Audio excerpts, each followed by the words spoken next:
राहुल गांधी यांच्या पाठोपाठ आता काँग्रेसचे नेते बाळासाहेब थोरात यांनी सुद्धा बोगस मतदानावरून भाजपवर टीका केली। विखे पाटलांच्या शिर्डी विधानसभा मतदारसंघात मतदार नोंदणी घोटाळा झाल्याचा आरोप थोरात यांनी केला। या आरोपावर जलसंपदा मंत्री राधाकृष्ण विखे पाटील यांनी प्रतिक्रिया दिली।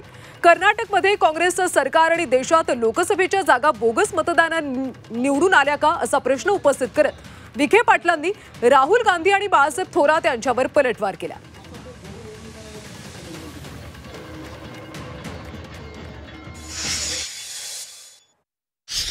इथे शिर्डी मतदारसंघामध्ये हा मतदार नोंदणीचा घोटाळा चाललेला आहे। हे स्वतः आपण कॅमेऱ्यामध्ये तुम्हीच कैद केलेले। याच्या पलीकडे जाऊन आम्ही त्यामध्ये तक्रारी सुद्धा निवडणूक आयोग केल्या होत्या की या मतदारसंघात अनेक घोटाळे चालले, हजारो मतदान वाढवले जातंय, हे थांबलं पाहिजे। त्याच्यावर कोणतीच कारवाई झाली नाही। कर्नाटकामध्ये काँग्रेस सरकार आलं, मग ते बोगस मतदान आलं का? लोकसभेमध्ये एवढा मोठा जनादेश तुम्हाला मिळाला, तो बोगस मतदानी मिळाला का?